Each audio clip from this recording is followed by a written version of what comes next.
going to be day one, a violent vertical edge setter. I see some gas off the edge. Get that mindset to put your shoulder on somebody. Dig, drive. You're finished. Hey, first down. This is weird. Get worse than that, sorry.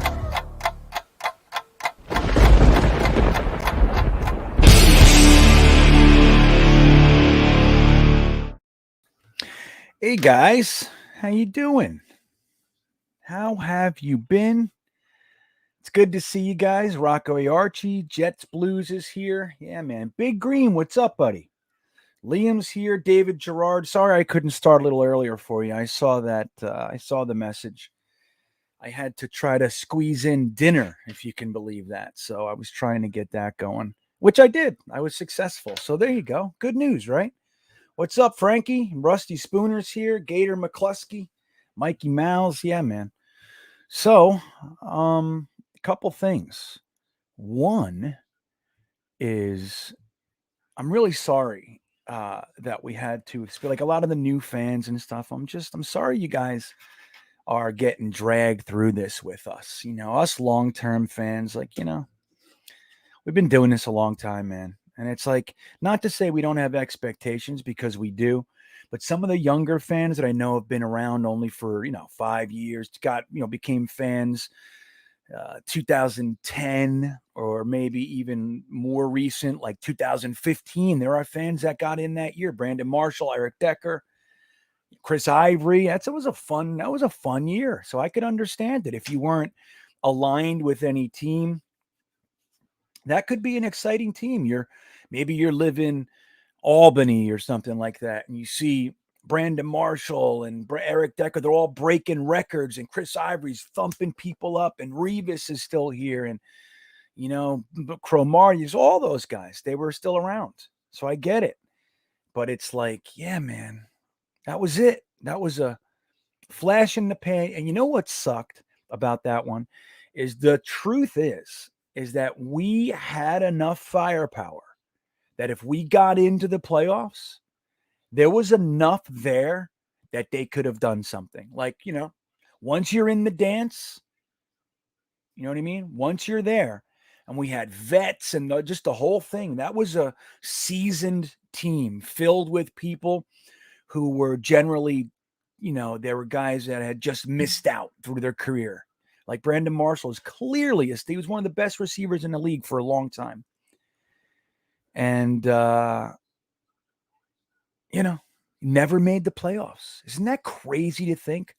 Ryan Fitzpatrick has been around forever, and he's never made it to the playoffs. Like, the fact that anybody brings that guy on their team anymore, it doesn't make sense to me. Like, even Miami bringing him on. Like, yeah, all right, he'll give you those exciting games. I get it. And Washington signs him and doesn't even get enough. Like, they let Haskins go. They have Heineke, and they bring in Fitzpatrick. Why? Why didn't you just draft a quarterback? Maybe they didn't like any of them. I don't know. But anyway, I can understand fans becoming fans. Fans becoming Jets fans in 2015. And then 2016, 17, dude, they were such disappointments. Then we draft Sam Darnold. It was a whole thing a couple years later. It was a lot swirling around, a lot of potential. But shit, man, that didn't work. So now we got what we got. Right, this is a Gator McCluskey says 98, or it was actually 99, right? 99. That was another big one. Everybody, and I mean this, if they were talking about the best bets for a Super Bowl team that year, the Jets were in everybody's short list. Everyone. We had Bill Parcells, Bill Belichick, Ron Earhart, Romeo Crennel, Charlie Weiss. We had all those guys, Maurice Carthon. All these people ended up being head coaches. They were all on our squad. We had Vinny Testaverde, Curtis Martin, Keyshawn Johnson, Wayne Corbett, Brian Cox, Marvin Jones, Mo Lewis. And then we even got Steve Atwater, remember? That was a crazy year, man. And then we didn't even get one game of that team. Not one. Vinny Testaverde ruptures his Achilles. I was in Cleveland. I was at the Cleveland Browns game where they were their first game back after the original team left for Baltimore. I was at that game. I was in Cleveland. That was when I got into that big fight and everything. But yeah, I remember I was watching it at a bar with a bunch of Jets fans in Cleveland in the flats, and friggin' Vinny went down. It was miserable, man. Miserable.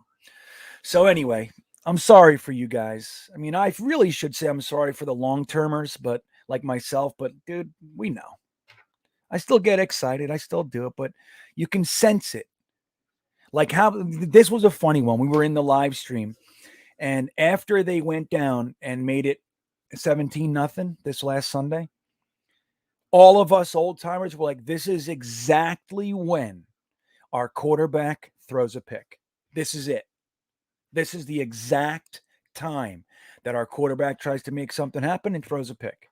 And I shit you not, 4 plays in, whatever it was, pick. And we're like, what are we going to be upset? We knew. We can tell the future with this friggin' team. So anyway, yeah, that's us. I know, but that's funny though, Mark Reed. Fitzpatrick doing that whole open chest with the blink. I don't know what that's all about. But man, he was a funny dude. But it's like I don't know why Washington would count on him. You know, I'm almost happy for them on a very weird way. I'm very happy for them that he just got taken off the roster. You know, he's out. I don't know when he comes back, but just play with Heineke. At least see what you got. Who knows? The kid looked pretty good at times last year, right? So, all right, what else we got? So you want to talk about Marcus Maye? Oh, wait, real quick, before we do that, we're talking about the past. So Friggle D, yeah, Chad Pennington, and I will maintain this. I will fight with anybody about it. Chad Pennington was the quarterback that was going to take us, like our own quarterback. Like, yeah, Vinny came in, that was exciting, but the guy that we drafted, the only one, Ken O'Brien was great for a minute. I loved Kenny O, but that fizzled really fast. And you just knew he's not the guy. Boomer Esiason came over. That was short-lived, you know. That kind of Neil O'Donnell. What's he? Bubby Brister. All those guys. You knew we weren't going to do anything. But when Chad Pennington came in, he lifted that team. Remember how exciting he was? Banging everybody's heads, his helmets. He was out of his mind. And he was such a good quarterback, incredibly accurate, incredibly effective play fakes. He was the best in the NFL at making people think he was doing something else, play action, all that shit. Nobody was better. The only weakness he had was his arm strength, but he had plenty of arm strength for like 45 and under, 50 yard. He could throw those easy, but he just wasn't the strong-armed guy, and that affected some of his outs and things like that. But his intelligence, dude, he was the best. He was the guy. And again, our luck. And he's forgotten. Nobody even, other than us. So I believe that, man. He had the it factor. Chad Pennington was a special, special quarterback. Comeback player of the year twice. Twice. How does that happen? And then he goes to Miami and almost won it again. And he won the division with the friggin' Dolphins. It's crazy when we had Brett Favre. So it's sad, man. Yeah, I said that's right, Gator McCluskey. Yeah, you're on it tonight, Gator. He was he was so smart, so football intelligent. Yeah, and he was the last quarterback that got us a division title, right? Go Hangard. That's absolutely correct. And it's a shame. It's a shame. He was a special guy. And so special, in fact, that I don't know if you guys were around like message boards and stuff like that at that point, but the Vinny Testaverde versus Chad factions was violent. The people who thought Vinny should come back in and assume his starting job, and then the guys that were like, nope, we're Chad's team. I was on the Chad side, and it was ugly, uglier than what was this? Oh, like the whole Sam Darnold thing this year. Sam Darnold to Sam or not to Sam. That got heated this offseason. Yeah, Scott, I loved him too. You got a Chad action figure, Emanon. Nice. That's great. See, all this Chad talk is depressing me. I know. But see, the point is that all the newer fans and stuff, I'm just bummed for you guys. Like, we were talking to all the guys. I don't know if you guys were able to watch some of this stuff, but we had a lot of conversations with guys from the UK this past week, and their excitement was contagious. It was infectious, and it was so real. And I felt bad for them. You know what I mean? Like, more so than even myself. It was like, shit, man. Like, they went into that stadium with so much positivity, and they watched almost a complete clunker. And it's just, I'm like, shit, man.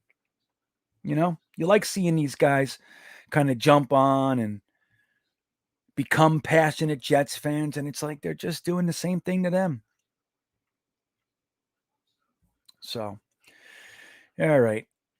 So I saw, great Gator McCluskey brought up Marcus Maye. So Marcus Maye thoughts. Trade, he wants Tampa or Rams. We should flip him for a handful of picks. So, and I'll ask you guys as I talk here, like, what do you think's realistic? Like, we know that he's going to be 30 years old soon. I think he's 29 right now, right?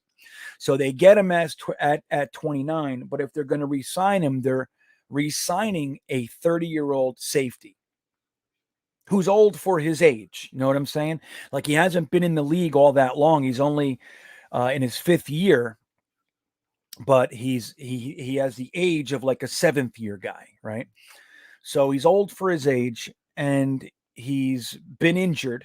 Now he's injured. Now he's had a couple in. He only had really 1 or maybe 2 full seasons. His other 3 have been injury riddled. One was he was gone the whole year, pretty much. And now he has the DUI stuff. So there's going to be a suspension. What do you really think the legitimate, not what you want? I know what we want. Is I want it first. But, like, what do we think the real value is for Marcus Maye? What do you think is a realistic return? And I'll say, Mark Reed, thank you. Thank you for the super chat, my friend. I don't see a question, but if you throw one up there, I'll keep my eye open for you. But I do appreciate it. And you're like, guys, this show is predicated on the chat. I talk a little bit, but I try to get it over to you guys, see what we want to talk about. So I try really hard to read your comments and everything. But if you want to make sure your comment gets seen for sure, or you just want to support the channel, super chats are the way to do either. And I appreciate it sincerely. So so thank you, Mark. I appreciate that. Now, as far as what I think for Marcus Maye, like I said, he has the suspension coming up. It's guaranteed. I don't know if it's going to be 2 games, 4 games, 6 games. I don't know what it is. I'll say it's safe to assume that it's a 4-game suspension. Safe to assume. What's up, Mess? I see you, buddy. Hey, hater. See you guys. Hank. Good to see you. So I'll just say a 4-game suspension. The fact that he withheld it from the NFL for a while. This is back in February. It's almost, it's almost a year. Not really, but it's like a year ago. It's a whole different season. That's last year stuff as far as the NFL season goes. So he held it for that. And then in the meantime, they were aggressive with their push. Not just aggressive, but like negative. Went to the press numerous times. And you got to give it to Joe Douglas, man. Honestly, not that he knew. I wouldn't be surprised to learn that he did, but not that he knew. We don't have any indication that he knew. But you gotta give it to our general manager for not caving and there was a lot of pressure. He went to the press, Ian Rappaport, all the fans, fucking Joe Douglas is a scumbag, he's a cheapskate, he's only offering him 80%, blah, blah, blah. Remember? It went nuts. We don't take care of our own, Joe Douglas, blah, blah, blah, blah, blah. Went on and on.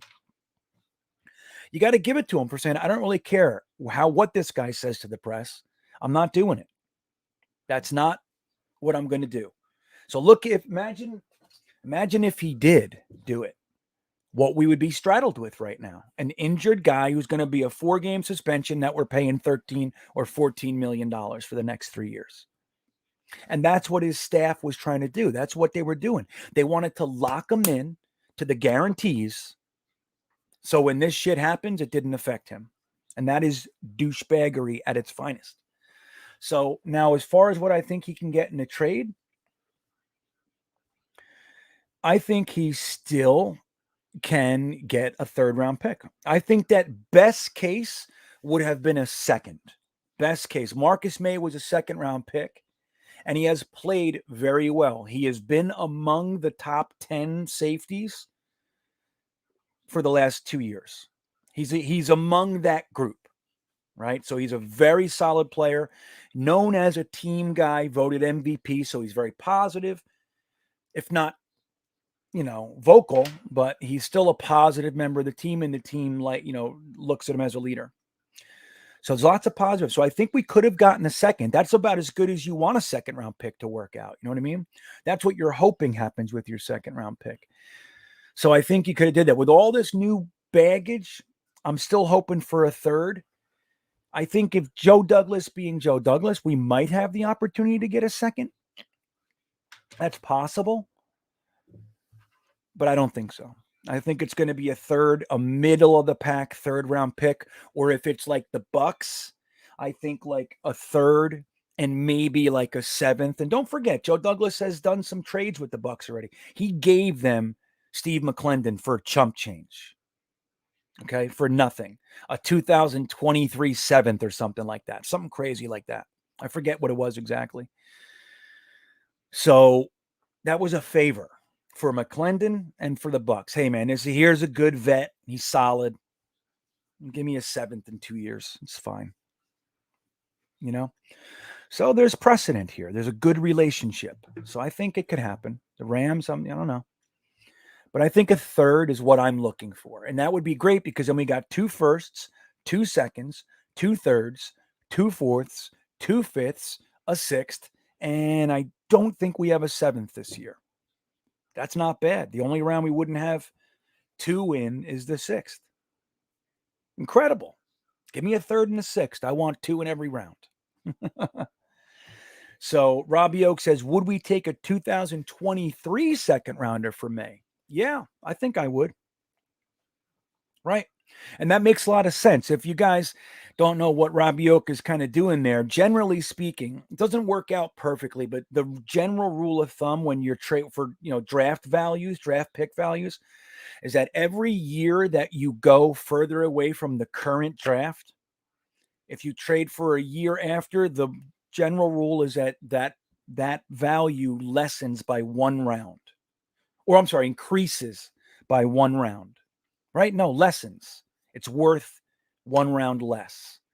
So if you were to get a 3rd in 2023, that's actually considered a 4th-round pick value now. So what he's saying is, would you take a 2nd in 2023? It works out value-wise as a 3rd this year, but you're getting a higher pick in 2 years, so it's obviously more valuable then, but as far as where you stand right now. And that would be nice because, like I just pointed out, we already have a whole bunch of picks. In 2023, we don't. We have our natural 7, at least as it stands now. So to throw an extra 2nd-round pick on there, it's not a bad idea. I would do that, Robbie. Now, Yoshi's deal is a little different. I'd have to think about this one. Bag of Skittles. Family bag. Still. I don't know, Yoshi. I think that's not enough. Eminon says a 3rd and a 5th. Yeah, I would do that, man. 3rd and a 5th, right up my alley. And that's the thing. If it's like the Bucks, their 3rd is going to be in the bottom 4 or 5 at best for us of the round. And then you got the comp picks come after that. So that wouldn't affect it either. But, like the Bucks, they won the Super Bowl, so you would get the 64th pick. Right? So if that happened again, you're looking at the 64th pick. Oh, no, not in the 3rd. That's the 2nd round. 3rd round would be the 96th right? The 96th pick. So you throw a fifth on there because it's basically a fourth. So it's like a fourth and a fifth if it's the Bucks. You know what I mean? That's how you got to look at that. So Frankie checks in and says, if someone wants to be aggressive, trade him. Otherwise, keep him and have him help the D this year. Well, and the logic there, Frankie, I don't disagree with that, is that you can still tag and trade him at the end of the year. That's still an option. So you get like the best of both worlds there. He helps the D. You know he's going to play, although he's missing a bunch of tackles and all that kind of stuff this year. He's playing okay, but he has some negatives going on with his positives this year. But then, so you have a vet for the D, have him, still be there for the guys. He's going to still be a positive influence, at least for the most part.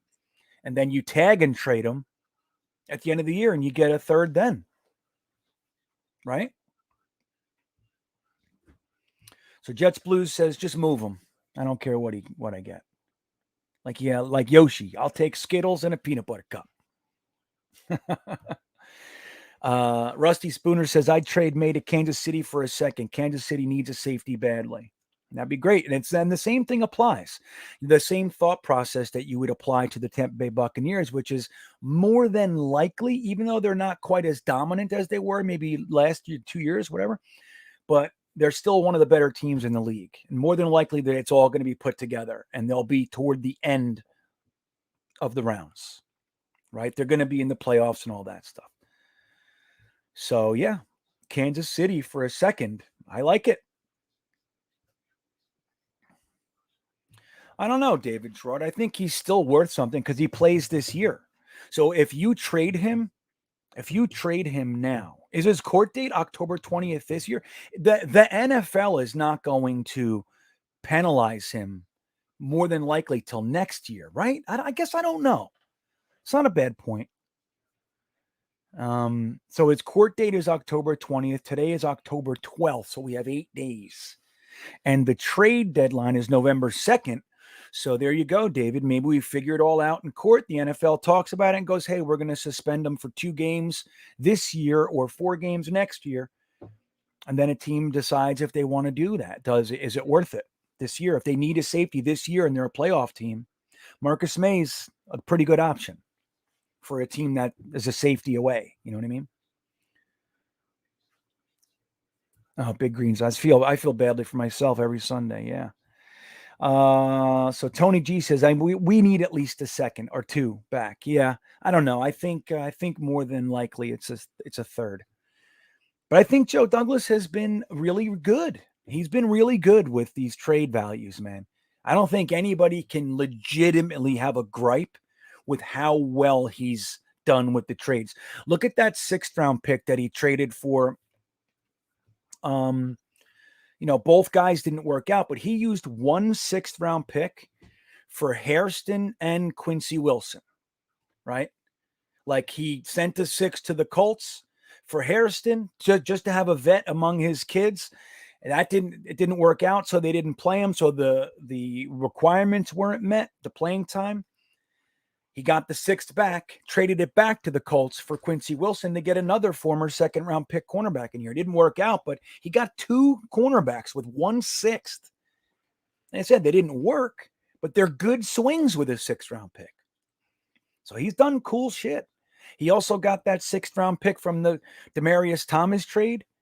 He traded a 6 to the Patriots for Demaryius Thomas. Then in the draft, he got 2 4ths and a 6th for or maybe not 2. Yeah, something like 2. I think it was 2 4ths and a 6th from the Patriots. He got that exact 6th round pick back. So he's able to get 4 players from 2 6ths.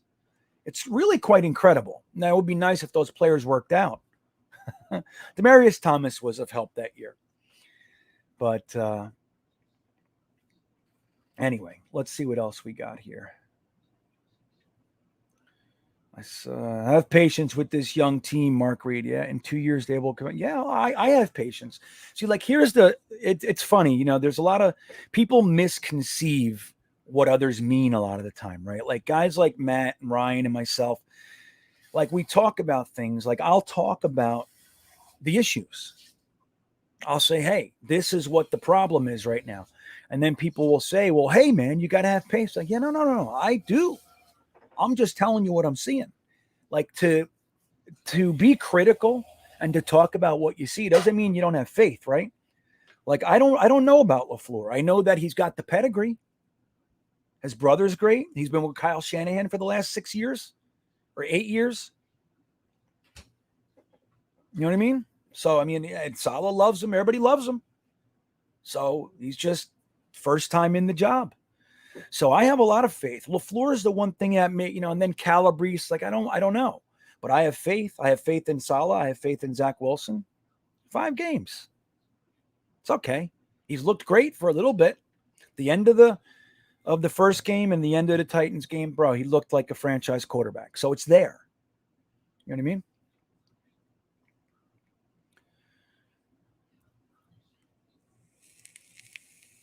Hey, Bob, that's funny. He says, I still have a hangover from Sunday and I've had nothing to drink. Yep, dude, I can totally relate to that, my man. I can. It's like, what the hell happened? I feel like shit. So thank you, the Flying Machine Collective. I appreciate that. Super chat. Team has no weapons. Huh. That's interesting. I got to tell you, I disagree. Now, I'm not going to say that we're the Super Bowl team and our coaching's blowing it. But like you look at a team that's really year one in a rebuild, right? I mean, you have to acknowledge that. I know Jets fans like to say we've been rebuilding forever, but this is the first year that we have a GM that is in charge. The first year. The Johnsons are not in the football decisions for the first time in 10 years. So Joe Douglas has the team. We have a brand new head coach, brand new offensive coordinator, brand new quarterback coach, brand new defensive coordinator. I mean, obviously we have a whole new staff, brand new quarterback, rookie left tackle, a couple second-year players, but it's a first year in our rebuild, right? And you look at our weapons and you say, I wouldn't say they're the Chiefs, right? I wouldn't. But when you look at guys like Corey Davis, Denzel Mims, Elijah Moore, Jamison Crowder, dude, we have had significantly worse wide receiver groups. Significantly. Like Sam never had a group this good. Never. The last 3-4 years, we have not had a group like this. Jermaine Kearse, Robbie Anderson. No way. So, and then you add like Michael Carter, Michael Carter, the running back. I think he's fantastic. And I still think LaMichael Pirine should be in there. But Tevin Coleman, they're just more comfortable with that vet. That's the guy taking his spot because he has a different skill set than Ty Johnson or Michael Carter. I think Pirine would be great for this offense. I know people don't agree. That's okay. But like, so when you look at Michael Carter, we have a very good running back, not Emmitt Smith, he's not Chubb. But I think that we have enough weapons, Flying Machine Collective, that we should be able to score some points. I think there's just a lot of miscommunications, a lot of overthinking going on right now. And a lot of it's on our quarterback. But our quarterback is good. Talented kid. Really. All right, what else we got? So here we go. Yeah, Frankie has a good point, Flying Machine. He says, I know of one weapon we have that's 6'3" and runs a 4.38 40. Yeah, and he's been sitting on the bench almost the entire year. Mims is number 1 in the NFL for yards per target. Did you know that? Yeah. Right? He only has 3 catches on the year. But shit, man. 40 yards, 27 yards. Like, dude, the guy in such limited capacity. Has anyone done more with the role, like with the opportunities he's had in our history? Has anyone come in for 3 plays and got a 40-yarder, for 8 plays and got a 27? And you know what I mean? It's like the guy is clearly able to find the seam to get open enough. He just needs the guy not to be in his face. And even if he is Mims is known for winning the contested catch. When there's four hands fighting for that, Mims is known to come down with it. And he blocks like a beast.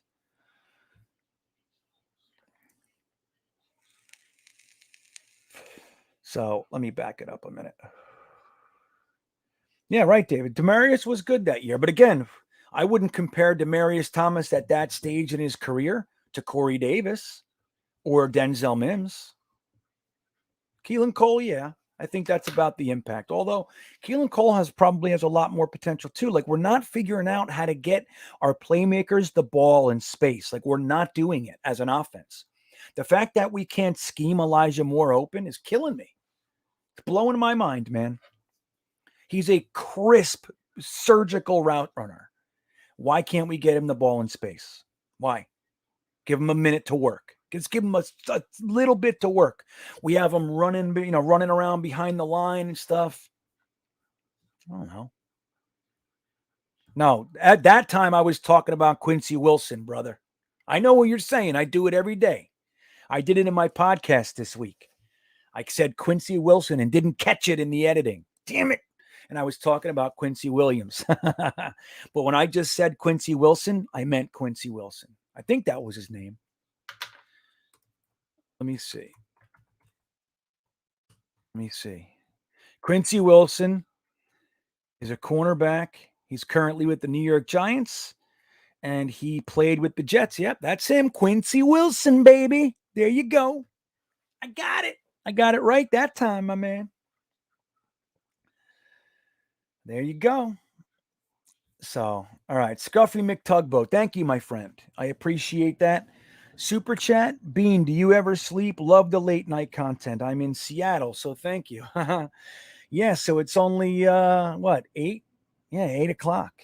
You're like going to watch Who's the Boss in a few minutes, aren't you? You're going to watch The Greatest American Hero, Tuesday night TV. Yeah, I sleep in the morning when you guys are all at work. I don't work anymore. So I'm going to have to again at some point, but I haven't worked in the last, this is work, definitely, but I don't have a day job right now. I resigned my executive post in 2019, right? No, 2020, something like that. I haven't consciously, physically worked since March of 2020. Just been riding roller coasters and talking to you guys. Isn't that nice? So I can't do this forever, though. So real quick, Friggle D says JD will get some 2023 picks. I actually believe that. Now listen to this, guys. In the event we do, let's say Seattle really does implode. Let's say that. Let's say Seattle implodes. This is the best chance we've had. Russell Wilson has not missed a game in 10 years. Now he's going to miss 6 to 8 weeks. If everything goes swimmingly, he could be back in 5, they said. All right. So 5 weeks minimum. They're now 2-3. So if Geno Smith has not become someone else other than Geno Smith in the last few years, 2 years being on their roster, and they lose every game, that is 2-8. So they're almost out of it when Russell Wilson comes back. Almost. In the event that takes place, and that's just with the 5-game thing. And it's very possible that Geno Smith can't win a game. I don't know their schedule, though. I'd have to look. But, dude, if Seattle's pick ends up being, let's just say top 15, but let's say top 10. If Seattle gives us a top 10 pick and we suck like it looks like we're going to suck, and we have a top 5, let's say we're the 5th pick and Seattle's the 10th pick, and we don't want a quarterback, you can absolutely trade one of those for numerous firsts. Let's say you trade back to the 21st pick. You get a first, so you get the 21st pick, you get a first next year, you get a second this year, or like a second next year. You know what I mean? 2 firsts and a second and a third, something like that. Wouldn't that be awesome? And we still have a top 10 pick. Oh, I love it. If there was any year for Seattle to completely implode, it's this one season. This is the one. This is it. I don't care if Seattle goes and wins for forevermore after this. This is the one year that we hold their draft pick. Us. That's ours. Because JD is smart. You know what I mean? So let's see. Three Amigos, my friend. How are you? It's good to see you, man. Three Amigos. We spent the day together with Liam Riordan and John Amarella and a bunch of others. It was a great day over at Coney Island together. We ate Nathan's. It was great, man. With the recent talent acquired via the draft, young guys, financially impact going O-line. Wait a minute. Financially impact going O-line early in 2022. Too much cash invested in one group. Financial impact going O-line. No, I don't think so. I think it's the most important group. You got to remember too that O-line is 5 people. So as a group, starting group, like even receivers, you get a lot of receivers, but only 3 of them are really your starters. You know what I mean? Really. So, but offensive line, you have to have 5 starters, and you want them to be among the better offensive linemen in the league. I don't think JD has any problem allocating resources that way, and I think he should. Like, look, he's staggering it, Three Amigos. So right now, he's got Becton, who's a 2020. He's got Vera Tucker, who's a 2021. So they're not coming up on the same year. Even if you do 5th-year options and all that stuff, I mean, you could deny Becton's, or, you know, you can take Becton's and deny Vera Tucker's or whatever. So they could work out that way. But if he takes another first-round pick this year, let's say he does. Let's say he takes Linderbaum.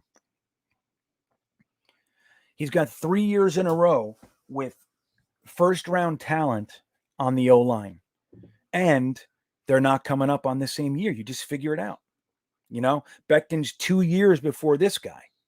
So a whole lot can happen in 2 years. You know what I mean? So I don't think so. I think that's the group to invest in, quite frankly. It's going to be interesting, though. Joe Douglas has done a fucking great job with he's, conversely, I mean, just on the other side of that, he hasn't spent big on anybody yet. You know, Lawson got a contract. Corey Davis got a contract, but neither one of them would be considered breaking the bank. He just paid Franklin Myers, which is high, but not where it could have been.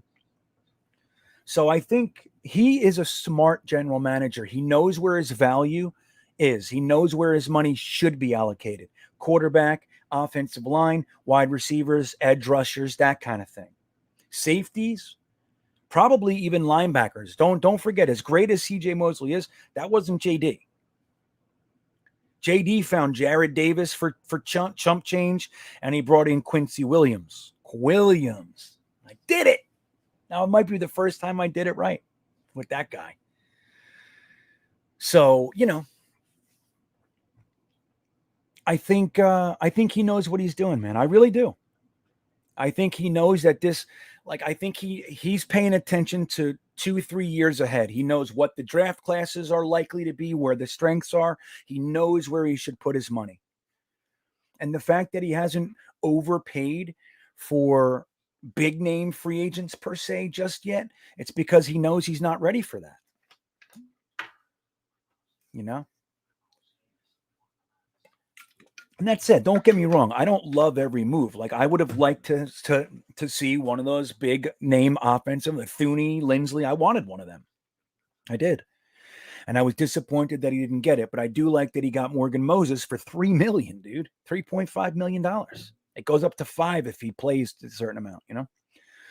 So,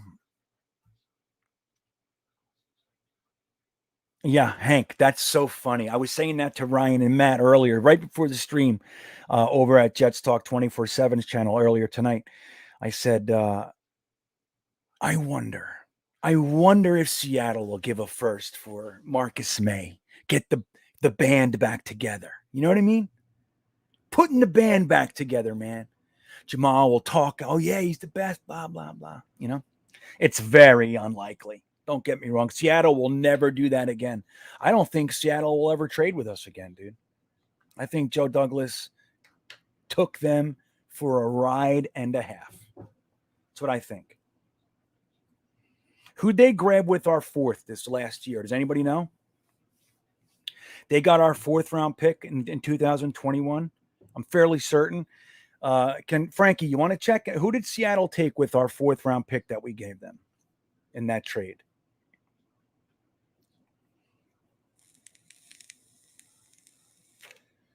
So Christopher Moran.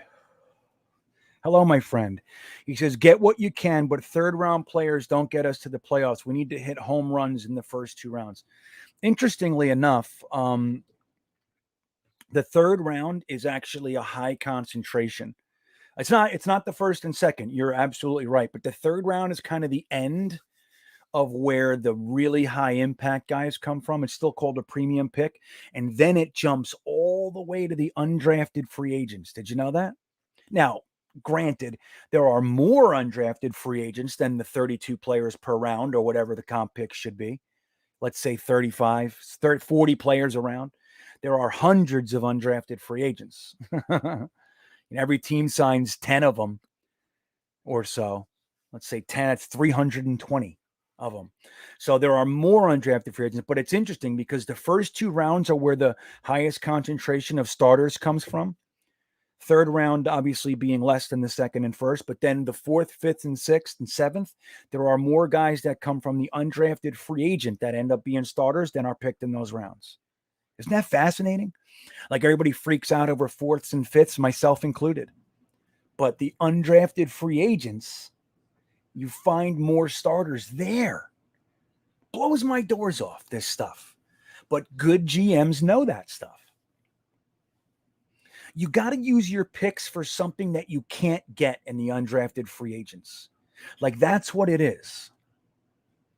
What attributes does this guy have that's worth using a fourth round pick for him that I can't get in the undrafted free agent class? What is it?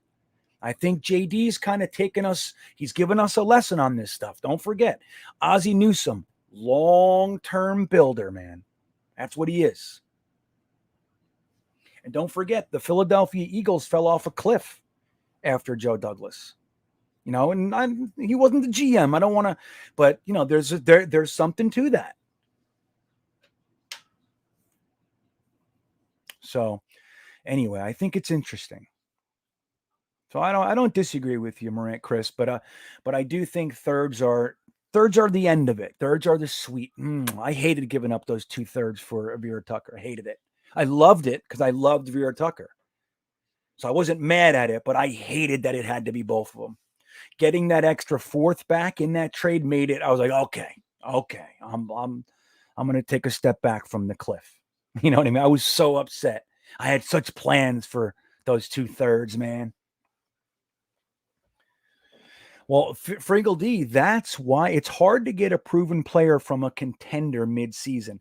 And that's why Maye's value is so high. Now, I think that his value might be, even though all the bullshit lessens his value might still stay up because getting a proven player at that position right now that's available is rare. So Maye might still garner the similar value because a team needs him now. So they're willing to pay a premium because they need him now. See what I'm saying?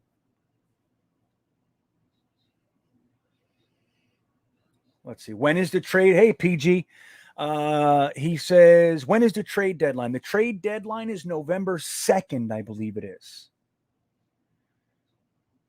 So that'll be interesting, especially if Maye's court date is October 20th. I did not know that. I didn't know that his court date was for the 20th.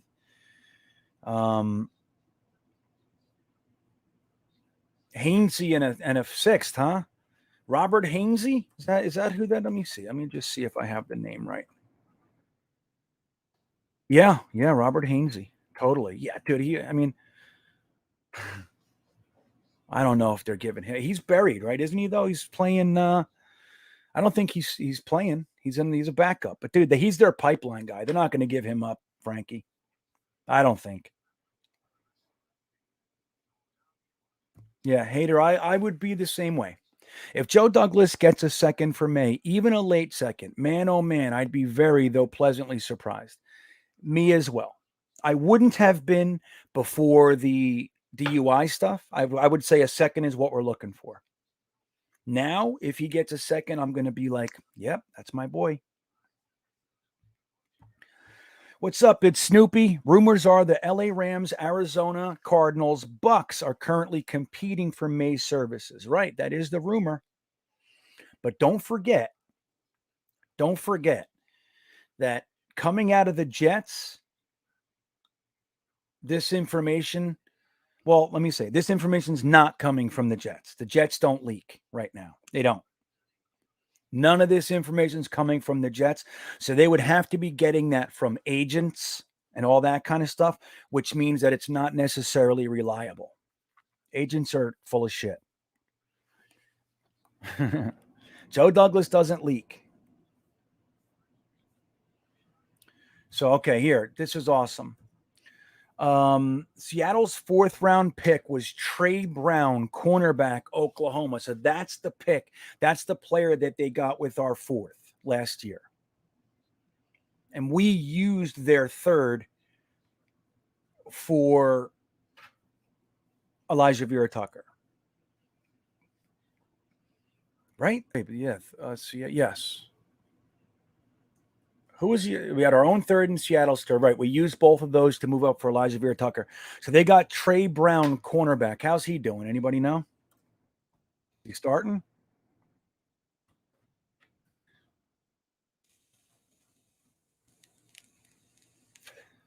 I don't see anything on him as far as stats, right? Maybe somebody could look it up. I don't know how he's doing, but that's interesting. So, who knows how he'll work out, but it's, dude, Seattle got fleeced in that trade, dude. Fleeced. And that's the word everybody's using, but it's so good. It's such a good word. It's such a good word. Oh, thank you, David. I see you put it too. Thank you, David Gerard.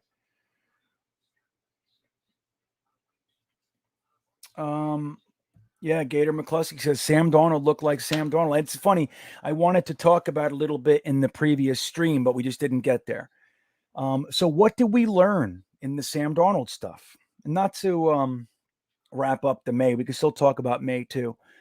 But, he hasn't played. Got it, Frankie. Thank you. So, I mean, look, we don't know how he'll end up, right? We don't know what he's got going on. But, again, that's what they got. They got Jamal Adams and Trey Brown. That's what they got out of that trade. Jamal Adams is not worth it, dude. I'm telling you. And the only reason that they felt the need to sign him right now, like Grant, he's a good football player. Nobody's going to take that away from him. High energy, very sure tackler, passion, all those things. But he cannot catch. His impact in the game is very low, and he doesn't ever come up big in big spots. I think he had 1 or 2 plays that was like 4th down and 3, and he made the play. It almost never happens. He just doesn't come up big. His impact is very low. Like even the big plays that he did have, that awesome strip sack of Daniel Jones, how fun was that? Amazing. But it was Daniel Jones in a game that meant nothing. He got 3 sacks in that game. Or he got 2 sacks in that game, plus the strip sack touchdown, and then he had the 3 sacks against the Washington Redskins. That's 5 sacks against 2 teams with terrible O-lines and rookie quarterbacks. Where was he the other 14 games? He got 1.5 more sacks the rest of the year. No picks. So, that's the thing. So the only reason Seattle really paid him right now, not to say he's not good, because he is, but because they fucking gave up 2 firsts for him and a 3rd, and Bradley McDougall, who, even though he didn't work out for us, on their team, he played well. He was a very average starter. He was a good NFL football player. Not great, but he was good. So they were like, Jamal Adams is an upgrade, so we'll give you him. Like I said, it didn't work out for us, but who knows what that is. but we got him. We still had that guy to play the position while we figured it out. 2 firsts and a third, and they got and Bradley McDougall, and they got a fourth and Jamal. So they got Trey Brown and Jamal.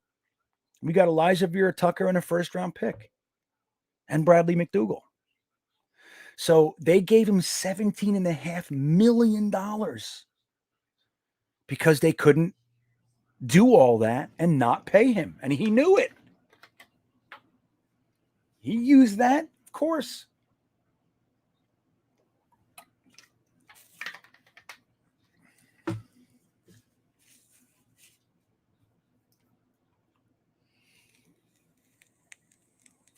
No, Liam, I think it was last year's pick.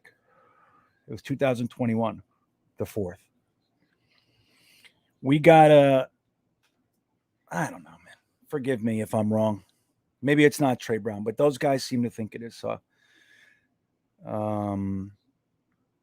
So anyway, so the Sam Darnold thing is funny because what did we learn from Sam Darnold throwing 3 picks yesterday?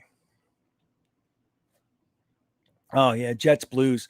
Darnold is not a cerebral quarterback. He will never be great. I wish Chad had Darnold's arm. I know, right? Chad. Chad. I miss him. I do. He was so great. So fun. Kept getting hurt. But so the thing we learned from, and I'm scouring for your words here. Sam is not a great decision maker. I predict this will be his last year as a starter. Interesting, right? Interesting.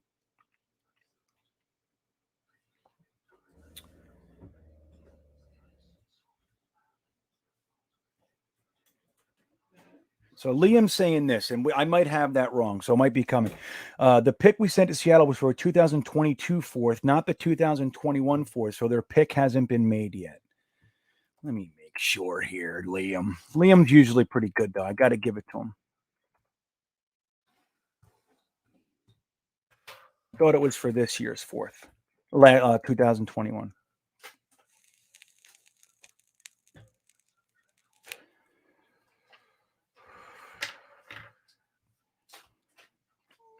Seahawks traded a man 2 first-round picks, Jordan Van starting safety. The Jets, one of NFL's 10. I don't know. It's going to be hard to find it all of a sudden. Let me just see here. 2022. You're right. Okay, there you go. Liam Riordan nailed it home. So it's not Trey Brown. That was actually, and I see Jay Spector came in and said that the Trey Brown was from the Tampa Bay pick. So my bad. I sent you guys walking in the wrong path in the woods. I said, I'm looking for a red fruit in that path. And I was looking for strawberries, and they came back with poison bosoberries. And I'm like, that's the red fruit. That's down the path you sent. Yeah, it's my bad. So thank you, Liam. Liam's good stuff. Liam was at the Cyclone with us too. That was great. So their pick hasn't been used yet. My bad. So again, it's still, the point is not quite the same, but it is.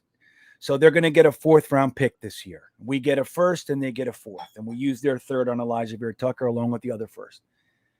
Thank you, Liam. No worries. I appreciate you being consistent. I see that you actually did that like 2 or 3 times to make sure I saw it. So that's good. Right. So Chris N3 has a good point. I mean, this is what we learned about Sam Darnold, is that within the first 10 yards, he is one of the most accurate quarterbacks in NFL history. Right. And that was the illusion. So the thing is this, here's what I learned. Wait, so real quick, Scruffy McTugboats, I hope Sam does well. He was a stand-up dude even when he didn't have to be. I know. And look, I'm not rooting for him to fail as a human, but as far as the football field, I totally get what you're saying, Scruffy. And I don't like actively hate him or anything like that, but I'm rooting against him every step of the way. Number 1, he's not the Jets. Number 2, we get a better pick the worse he does in the 2nd round, which is important. Number 3, I want Joe Douglas's move to be smart. I want every move that our GM does to be the right move. That's what I want. You know what I mean? So if he traded Sam for a second, a fourth, and a sixth, and Sam wins the Super Bowl, it doesn't look good. It's like it's a bad move. The truth is that this move can work for both. But so what I learned from the Sam Darnold first 5 weeks is that you can't define anything by the first 5 weeks of the season. You can't. Sam Darnold, literally Terry Bradshaw, I think it was, right? Was it Terry Bradshaw? Oh, maybe it was Jaworski. I forget who it was. But they said that Sam Darnold is the best quarterback. And this is after week 3. Sam Darnold is the best quarterback the Carolina Panthers have ever had. That's how good this trade was for them. Okay. That was after 3 weeks. Looked freaking good. Christian McCaffrey, dump off. Nice shot down the field to Robbie. Took advantage of our rookies in their first game. Great. But what I learned is this. All that jargon about the first 3 weeks was a little premature. And I saw an article just today by ESPN. You know what they said about Sam Darnold? They said Sam Darnold is turning into Sam Darnold, and the Panthers are in the Deshaun Watkins conversations again. Watson. Deshaun Williams, but Deshaun Watson. So this is today. I saw this article today. Sam Darnold is turning into Sam Darnold again, and they are in the Deshaun Watson conversation because Sam might not be it. Just like that. Poof. Best quarterback they ever had in their history. They need a new quarterback. And this is the swing. Right? 2 weeks ago, Joe Douglas needs to be fired. He's the fucking worst GM. Every move he makes sucks. 1 win, Joe Douglas is a genius. Right? Genius. Look how good he was. Look at Zach Wilson. He's got blah, blah, blah. Yeah, of course, PG. What is that for 3 games versus what Cam Newton did? League MVP? Super Bowl? You know how good Cam Newton was, dude? He's still good. He's still as good as Sam, in my opinion. And I like Sam as a player. I do. I think he had a raw deal here, man. But come on. You can't put him in the same conversation as Cam Newton. What are we talking about? So, so that's the thing. It's like, now look, these 2 games, Sam threw 3 picks. He looked just like the Sam Darnold we know. And he lost the game before. I still think he had a nice bunch of yards and everything. He had 1 really bad game. 1 really bad game. And they are abandoning ship on poor Sam Darnold. Now, the problem for him is that he'll sense that. He'll feel that again. And this is where he's going to start doing the Sam Darnold thing. If they don't rectify this and keep him safe, they got to get the game plan back and start handing it to Chuba Hubbard. If McCaffrey's not ready, if he's banged up. But it's just, and we need to pay attention to that, guys. We get nuts.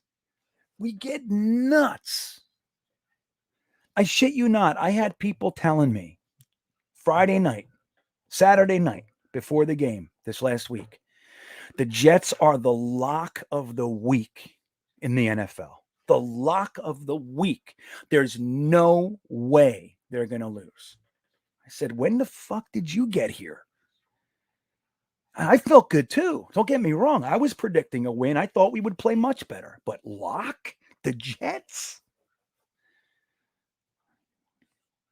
And that's from a week before, literally thinking Salah sucks, LaFleur sucks, Chad's a bust, Elijah Vera-Tucker sucks, worst O-line in football, Elijah Moore sucks.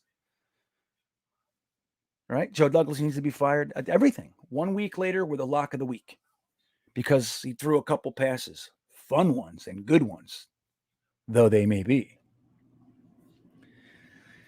But, so it's crazy.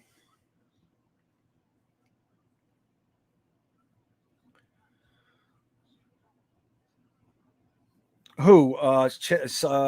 Chad? I mean, Sam? I don't know. I don't even know who they played. I really don't know. I think they just played the Eagles. He had a terrible game against the Eagles, and they lost to, what was that, Green Bay? Or Dallas. They lost to Dallas and the Eagles. Did he beat the Packers? Yo, Mr. Rec, that's right. If all you guys could just take a short little brief moment and use one click to hit the like button and a secondary click if you haven't subscribed, that would be great. I'm going to tell you guys right now, I meant to announce it yesterday, but I just forgot to put it in the podcast. I'm doing a big giveaway this month. I'm going to be giving away a free t-shirt, which is a Ain't No Happenstance t-shirt from my webpage's merch store. And I'm giving away a Manscaped pack. As soon as I hit 5,000 subscribers, my 1 year, I started this channel December 27th of 2020. So December 27th will be 1 year. If I can get to 5,000 subs, I'm giving away a big batch of stuff, stickers, shirts, Manscaped stuff, all kinds of cool shit. So if you haven't subbed, the only requirement is that you have had to sub to this and to Full-Time Coaster Tour. That's it. If you've done that, then you're in. So if you haven't subbed, let's get me to 5,000. It's going to be great. That's a great first year, huh, guys? I'm already at 4,000. I can't even believe it. I'm so grateful, man. I can't believe it. I was hoping to get to 2,500 this year. That was my goal. 2,500 in 1 year. And I'm at 4, so thank you. But if you haven't subscribed, please take a second and do it. If you haven't hit the like button, please do. I'm up late. My kids are sleeping over here. My wife's over there. And I'm here with you. Sam Darnold equals the future Ryan Fitzpatrick. Wouldn't that be something? Wouldn't that be something? I don't think he'll last as long as Ryan Fitzpatrick, but I get it. I don't think he's got the staying power. Sam Darnold, I mean, I'm not rooting for it. I promise you. I mean this sincerely, but I'm still waiting to see if he can make it through the whole season. And that offensive line isn't great. They've been doing a good job game planning his protection. It's all with 3-step drops, quick passes, all that sort of stuff, but they're running them too.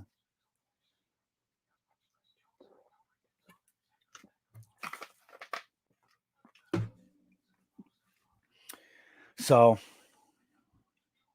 yeah, Jay Spector says, Sam made the same bad throws he made last year. Can't get the ball in a tight coverage on the edge. Yeah, and Sam's one of those guys, too, that once it starts, his emotional state degrades, right? And look, Zach Wilson is kind of showing some of that right now, too. Like that Patriots game was like, once it started, it was just like a fucking downpour. We couldn't stop it. But Sam does that thing, like as soon as it starts happening, when he starts jiggling in the backfield, he starts jiggling, his hand starts doing this thing, and he starts moving he starts throwing picks. Dumb ones too. Like, why did you throw that? And the thing is, the jury's out. Nah, the jury's not out. The word is out on Sam Darnold. Like he can't fully read defenses. He uses the safeties, which is great. You want to do that, but that's kind of where he stops. He makes assumptions by where the safeties are, and there's more to it than that. You know what I mean? So you can fool Sam, and teams know this, and that's what they do. It's what Belichick does for sure.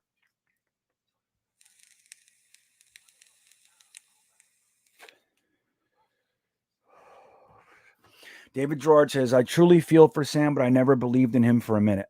Yeah, I know you're not alone. I know quite a few people that's exactly their stance. So you're not alone, David. I did.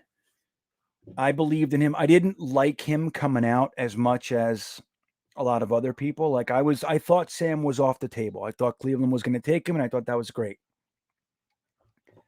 I didn't like that he was coming from USC, that whole thing. But once he started playing, that Detroit game was exciting, man. I was like, holy cow. And then he had the Denver game in the last 4 games of that year against the Packers and the Texans. Like, he looked fantastic. Fantastic. And I said, we got something here, man. We got something. Then they fired everybody, and then they gave him new coaches, no quarterback coach. You know what I mean? Didn't get him any receivers or offensive linemen. It was just like, and I watched him degrade. So I think he had a shot. But I think what a lot of people's knock on him is that, like is being said now, he's limited. And he has some deficiencies that can be exploited. And if he's not really coached past that to become like even Josh Allen, like, dude, they coached him past that. They built him past his deficiencies. And now they're no longer his deficiencies. Sam could have had the same thing, but he's now 4 years in the league. He's got some really deeply entrenched tendencies, and it's going to be hard. But they're doing a good job with him down there, much better than we did, much better. But the point that, Sam never had a quarterback coach his first 3 years in the league. Jeremy Bates didn't hire one. Adam Gase didn't hire one. Adam Gase didn't even hire an offensive coordinator. Don't buy that Dow Logan shit. It's not real. That's right, Mr. Magics. That's my point. Right. I agree. It's exactly what I'm saying.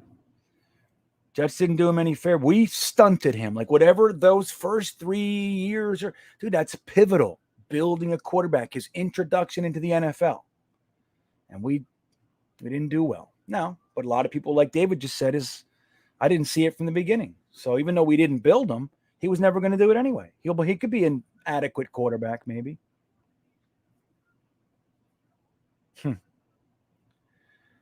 So, yeah, look, it sucks. I don't want to root against the guy because he was a good dude. He never did anything wrong for us except suck. As far as a person, though. But we get a better pick if he sucks, and Joe Douglas's decision is better if he sucks. So I want him to suck. It's just that simple. It's just football. You know what I mean? And Bob's not sure that Darnold can grow a beard. So that's a problem. That's definitely a problem, man. I'm not into that one bit. That's right. Ain't no happenstance we play better after the bye. I hope so, man. 2 weeks, let Zach go back to his quarterback coach and just kind of settle things down, really look at it, a different vantage point. Here's what I'm seeing, kid. Here's what you're doing. Here's how you're responding. What they're saying is this, whatever. And just come back, settle in. LaFleur and Saleh got some time to reevaluate their tactics, and they come out and they play well. I think it's good. So, Robin, what do you mean? Zach better not get injured or he may find himself out of a job. Who's taking it? Who's taking it? Dan or Mike White? I don't know. Josh Johnson? I don't know. I don't know who's going to come in if he gets hurt. We got to protect him. But look, the offensive line looks completely different the last 2 weeks. Last week, he had 2 sacks. One of them was absolutely 100% Zach's fault. He held the ball for it had to be 5-6 seconds. Had to be. We were yelling, throw it. And he didn't. He got sacked. So with that aside, we have 2 sacks in 2 weeks. It's great. Now, it's not to say there wasn't additional pressure because Zach did move out of the way. He's very elusive, which is fantastic. But, dude, the offensive line is beginning to play as an offensive line should. And we have a couple young bucks on there when Beckton comes back. Elijah Vera-Tucker, dude, he's coming into his own right now. By the end of the year, he'll be one of the better guards in the league, which is the goal with him. That's the idea, is he was the best guard in this draft. So he's starting to look that way.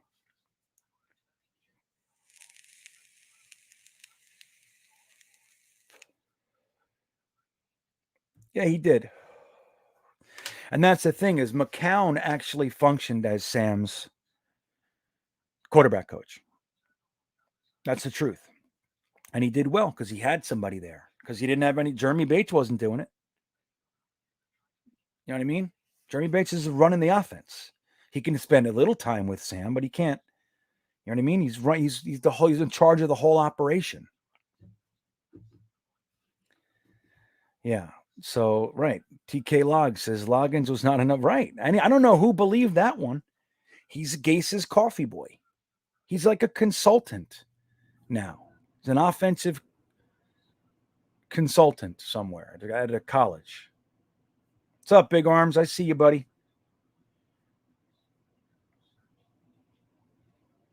Yeah, Scruffy McTugboat says, you got to love Zach's pressers. He knows what we are worried about. Best way to fix a problem is to know you have a problem. The kid isn't coward's Manziel take. No, he's not, dude.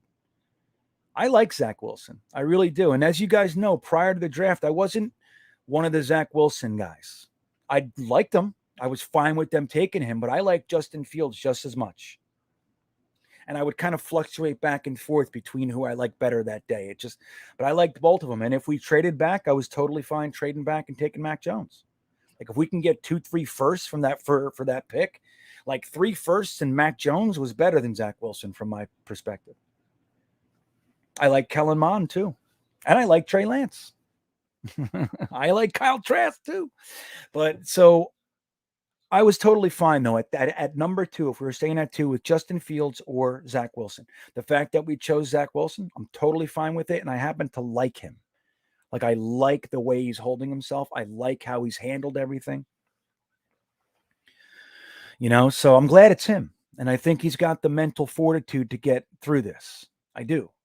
I just worry about our offensive coach, but again, he's new.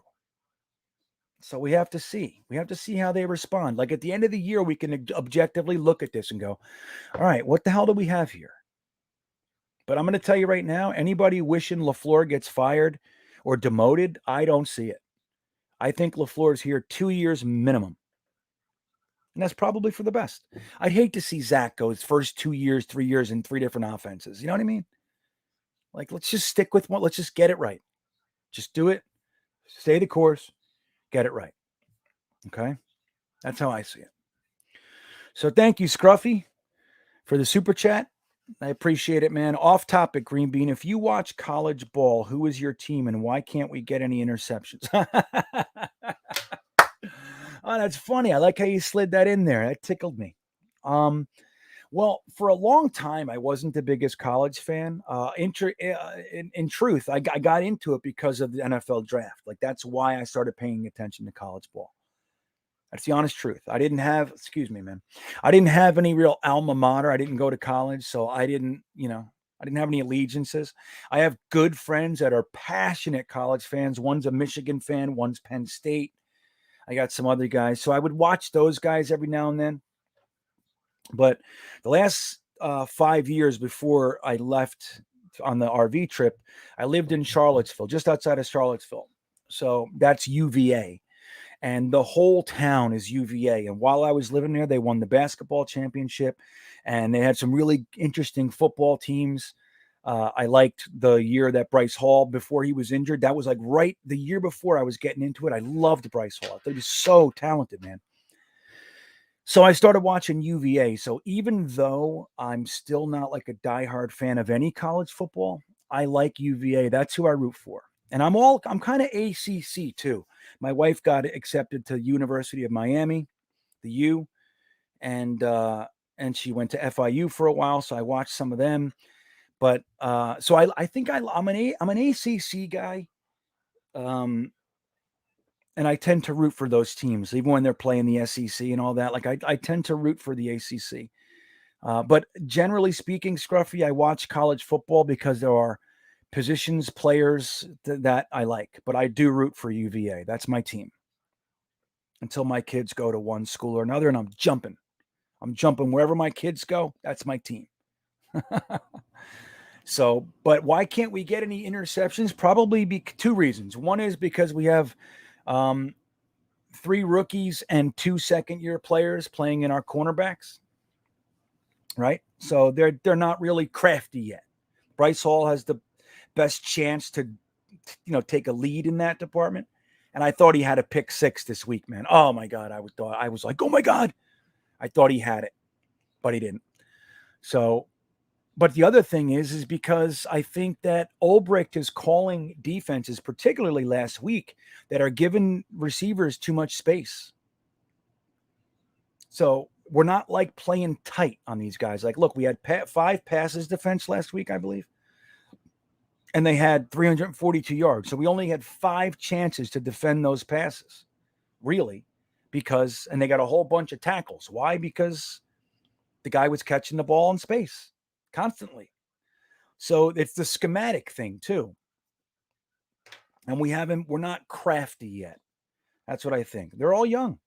They'll figure it out. These guys are talented. We have a talented little team here. Young, aggressive, hardworking, talented, athletic team. That's what we have. But they're all over the place. And our coaches are still making stupid decisions. They'll get there. These are football guys. They're taking risks. That whole shit with that putting John Franklin Myers back into coverage, dropping him back, and Bryce Huff dropping back. They did it with Quinnen. I've seen I've seen Rankins in coverage. Like, dude, just send your best pass rushers at the quarterback. That's how I see it. You take a stunt, you're trying to disguise a blitz or whatever it is, or coverage, and they'll catch you. And that's what we got caught twice last week. That sucks, man. 14 points off that stunt. That's Ulbricht. That's the call. Right? That's Ulbricht's call. We need Gary Kubiak. I don't know. But it'd be nice to have somebody who knows what the fuck they're doing. Pardon my French, PG. It'd be nice to have somebody on the team that knows what they're doing. That's why Greg Knapp was so important. He was so important, guys. I don't think people realize how important he was. One of the most respected coaches in the entire NFL by the greats. Everybody respected Knapp. And we had him. And that was why it was okay to have LaFleur over here, maybe even a tick or two premature, because Knapp was here. Knack and Benton were here. So we had the vets to kind of hold it down. You know what I mean? Oh. So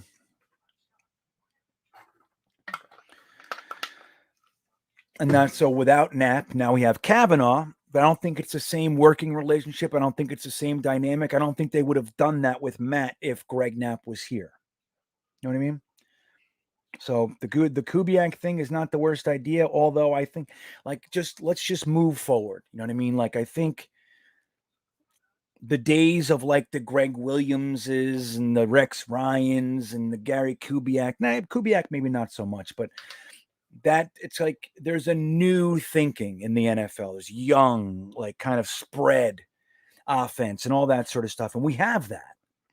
We just don't have a guy who's used to doing it, putting it together and being the boss. So I think it's going to take time.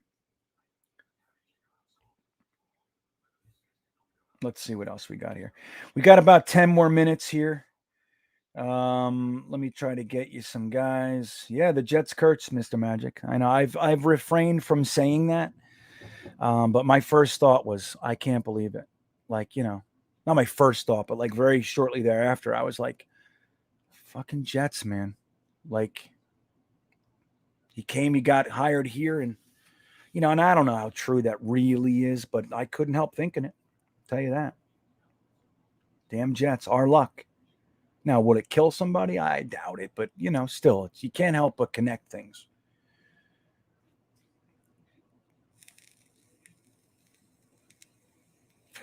You know what else they got, Scruffy? UVA. When Al Groh quit on the Jets, remember that? He was 5-0, then 9-7. And we almost made the playoffs that year, remember? And then he quit. So we had Belichick quit. We had Parcells quit. Then Belichick quit right after him. We hired Al Groh. He had a good year. And then he quit. So he lost 3 coaches in 1 year, really, 1 year's time. 2 of them Hall of Fame coaches. Al Groh went to he left us to go coach the UVA, which he coached for, I think it was 6 or 8 years, one or the other. Yes, he did, Keith. That's right. That's what I'm talking about. You nailed it. So that he left us for UVA. And he did okay the first few years, but overall, I think he had a losing record and they fired him. Yeah. Let's see. Gruden. Yeah, it's a touchy one, man. And what I'll say about it is this: I've chosen to kind of stay out of it in many respects because I know people have very strong feelings on both sides of this. What I would say is, what's good for the goose is good for the gander. So why aren't, like, this is just me. If you're going to do this, I'm a big fan of consistency. I'm a big fan of across the board. That's how I see it. Like, if you're going to call that flag on him, then you need to call the play over here too. You can't make choices like that. Or don't call them. If you're going to, then it needs to be fair. That's how I see it. So I'm curious as to why the recipients of these emails aren't in question, because that was 10 years ago. So clearly he felt comfortable enough to talk like that with those people. So why aren't they under the same scrutiny? That's what I would say. Is it right? No. Are we kind of, you know, I think that people are allowed to change. Like, if stuff I was saying and doing when I was, let's say, in my 20s or something, I was a completely different person. Completely. I don't agree with barely any. The only thing that's still the same is I like Kiss and Pink Floyd and shit. You know what I mean? The Jets, obviously. But most of my opinions, I was strictly one way politically. I'm not that way anymore. You know? So if you would have taken my opinions from that period and put them in front of you guys today, you go, holy shit, that's not who I thought he was. And I'm not that way. I was never racist or misogynistic or homophobic in any capacity throughout my life. So that's good. I'm fortunate in that respect. I was raised by women. I had lots of black friends and I had lots of gay friends. It wasn't quite as open when I was like high school, but like I never gave a shit. That never bothered me. You know what I mean? Never. So I'm fortunate in that respect. I have people I know that are not that way. They, really, abusive in their relationships and shit. So I'm fortunate, the women who raised me would never allow me to, I knew you treat women with respect. Even my son knows that. That's one of the main things I teach him about women and respect for others, and you're not better than anyone just because you're one way or the other. You earn respect. That's what I teach my kids. So my thoughts are, I kind of got off on a little tangent there, but my thoughts on that are, if you're going to bring that man out front and say, hey, we're going to scrutinize you for something you said 10 years ago, which is fine. Maybe he could have apologized. Maybe he could have handled it differently and people would be forgiving. I don't know. But this is the way that it is. They brought it out. It was scrutinized. He resigned. Fine. For me, I'm thinking, well, who did he send those to? Was he alone? Why aren't we looking? If we're going to do it, let's fucking do it. Let's institute some change if that's what we got to do. Or leave it alone and shut up. That's how I see it. I hate half-ass. You know what I'm saying? Now, but as far as right or wrong, I think he's wrong. Now, should we fire him? I don't know. I don't know if that changes anything or not. That's what was decided. I have no issue with it. Again, I'm just not that way. I'm not judging anybody who is. It's your own path, man. People think and feel what they think and feel because of experiences and all that kind of shit, man. So who am I to say that? I just know I can handle my own and I handle my kids. That's it. It's like they say, you're not raising kids, you're raising adults. You just have them when they're kids. That's when you have an impact. Like, I have something hanging on my fridge. It says, the way you talk to your kids becomes their inner voice. I never forget that. That's why I call them fucking ugly and fat and stuff. I want them to feel that way. You know what I mean? Where's the gabagool? I haven't had gabagool in a long time. As a matter of fact, I think I want some of that. Gabagool, provolone. Fresh mozzarella and roasted peppers, gabagool and provolone. Holy shit. Gabagool and provolone prosciutto. Yes, yes, yes. I love it. So anyway, that's my thoughts. It is a touchy subject. Hopefully I danced around it properly. I tried to be very honest without, I want to be sensitive too, because there are people that have reasons to feel stronger about these things than I do, because that's their experience too. And I respect that. You know, what gets me furious, some people go, why is he so bothered about that? Because it's hot. It's a hot button for me. You know, my thing is I'm in like the addiction realm, right? I lived on the streets of Newark for a little bit. I was homeless for years. I lived in a van in LA. Like, you know, I drove around this country, you know, like basically, you know, homeless man. So I'm very sensitive to that stuff. And I hate when those people are getting oppressed. People on the corner. I don't like that. It bothers me, pisses me off. I want a lot of resources allocated to those people. And a lot of people don't. They get nothing. And it's, you know.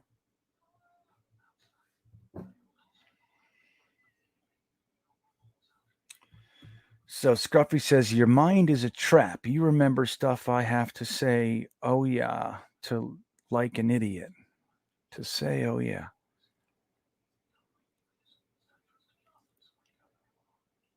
My mind? So I remember stuff? Is that what you're saying? I don't even, maybe. But listen, let's try to wrap this up with some football real quick. But yeah, I mean, that's football. And I feel bad. I feel bad for everybody involved with the Gruden thing. I think it's unfortunate because look at the years that they put into that team.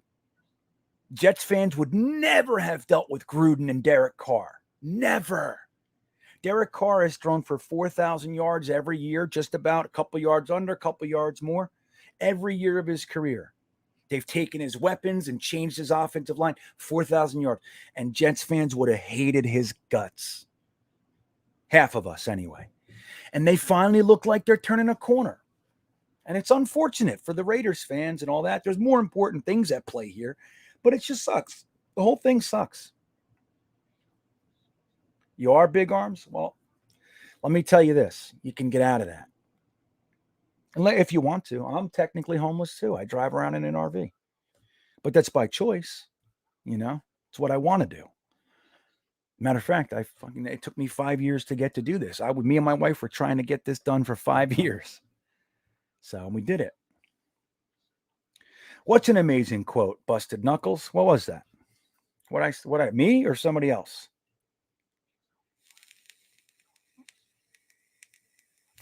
Hey, Boy Green, what's he doing? You're up? I'm up. You're up. I can't believe you're up. Sorry if I missed you and you're not here anymore. But yeah, so let's talk about the bye week real here. Thanks, Keith Herring. Frankie's the best channel out there. Frankie's voice. Frankie and Jeremy do a good job. But let's talk about the bye week. I agree. Frankie from Flatbush. Don't forget about that channel. He's good. He invented something called the Predictor Bot. You got to give it that. You got to give it a listen once, right? At least. So that's good stuff. Yeah, hey, boy, before I get to that, TK, Boy Green brings up a great point. We have 88 people here and only 71 likes. Come on, I had 112 of you in here before. You know, what happened? Hit that line button. That's right. Hit that line button. So TK says, let's hope the bye week, let's Zach get a break from football and gets him back on track. Right. Because clearly when you have a quarterback as talented as Zach Wilson and he can't throw a screen pass, and it's been a couple weeks in a row where he's throwing it into the feet of wide open guys and stuff. When you can't do that, that's not physical. That's here.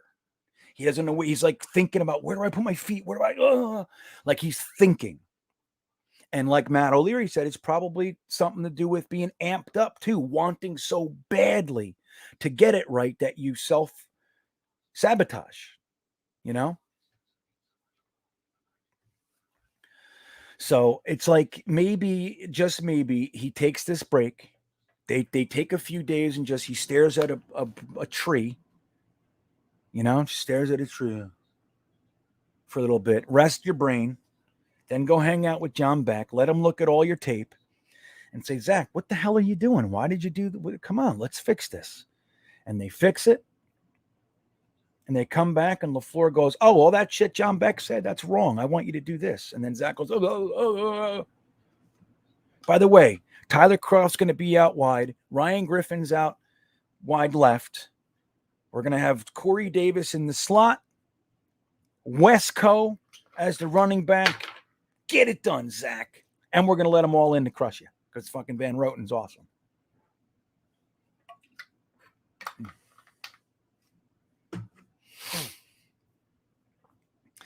So, but right, hopefully they can, right, TK, that's the trick. You ever stare at a tree? It's good. Saved my life. I used to go do that all the time in Miami. I lived in North Miami, and I worked at a deli, and for $7 an hour, I was 33 years old, trying to rebuild my life. I used to walk to work and lived in this halfway house, and I used to sit on this little bank and stare at these little palm trees. And there were these ugly ass wart-faced ducks that walked around. And I would sit there for an hour each day and think and pray and read or whatever else I would do. Saved my life. Taking that time, stare at the tree. Hello. Hello, tree.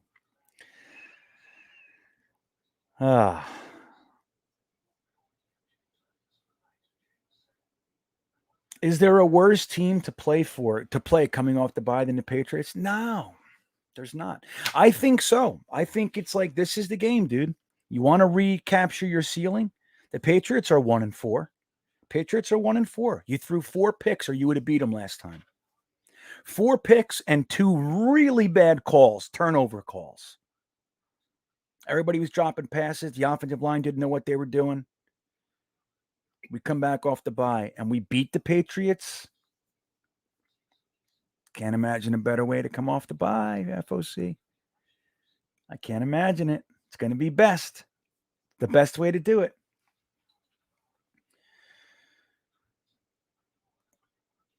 Let's see. Yeah, well, you know what? Remember John Beck said that last year that he didn't have any communication with the Jets staff when he was with Gase. He said they don't want to hear anything as far as what I'm working on with Sam. Remember that? He said the Jets are the one organization that they have no interest in what I'm working on with him. Conversely, Josh Allen, Bills were involved. They worked in concert. So hopefully our young guys don't have enough ego-based fear, like they don't have that fear-based ego shit that they don't want to hear it. They can't admit that they need help or should have help or whatever. Hopefully that's not going on. And Frankie's nailing it. Hopefully that they can communicate and he can say, hey, this is what we did. Okay, great. You ever tried this? And they can be a team. Because Gase had zero interest. It's why he didn't have a offensive coordinator, and it's why he didn't have a quarterback coach. He didn't want anybody to discover how bad he was at his job. So he never even talked to John Beck in 2 years. Crazy, right? Right. And hey, FOC Scruffy says we could be playing the Bills.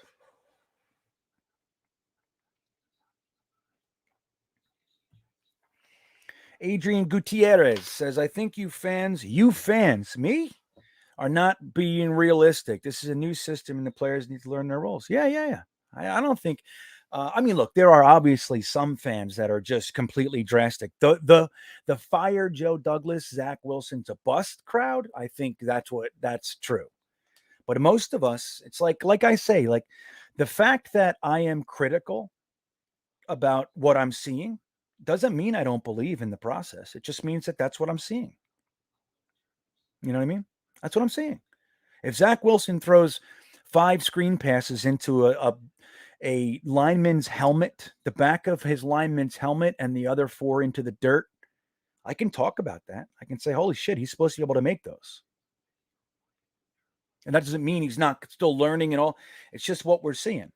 Like, it's the conclusions, I think, that people draw. The fact that Zach can't hit a screen pass must mean that he's a bust. So that must mean Joe Douglas sucks. That means we're in trouble and everybody needs to be fired. You know what I mean? Like that kind of stuff. That's where it goes awry. I know, Adrian. I'm not saying you. Yeah. And that's the thing. I agree. And that stuff's frustrating. I don't even engage with it. Every now and then I'll say, come on. Because I think most people that know me know I'm never like trying to fight. You know what I mean? I'm never trying to fight with anybody. I'm trying to offer perspective. But it's like it's going to be a process. But even though that process is being considered, Zach Wilson is supposed to be able to hit a damn screen pass. So something's wrong. And if we don't identify what that is now, it can be what we dealt with Sam. See what I mean? Like you don't want it to go 7 weeks unattended, unaddressed when it could have been addressed here now. You don't want it to go on for 7 more weeks and now it's a habit of his that he throws with only his arm. Like where the hell did that come from? We had to make sure he's not doing that. So I think this is good. I think this is good. This bye, you know? J. Cole, come on. That's not even a funny joke, dude. That's terrible. Why would you say that? I don't know what you're getting at, J. Cole. I don't know what that means. I know, right, Jay? As long as there's no butt fumble, I think we'll be okay. So what do you guys look? Hey, here, I'll tell you this. With all due respect to the Gruden situation, that's not us. Okay? That's not us. With all due respect to Trevor Lawrence and all the stuff, man, I think the world of Trevor Lawrence. I fucking love Laviska Shenault. Loved him. He was my real favorite wide receiver in the 2020 draft, guys. Okay? Ask Matt and Ryan. I talked about him constantly. Yes, I liked CeeDee Lamb. Yes, I liked Jerry Jeudy, and I knew that they should be higher picks.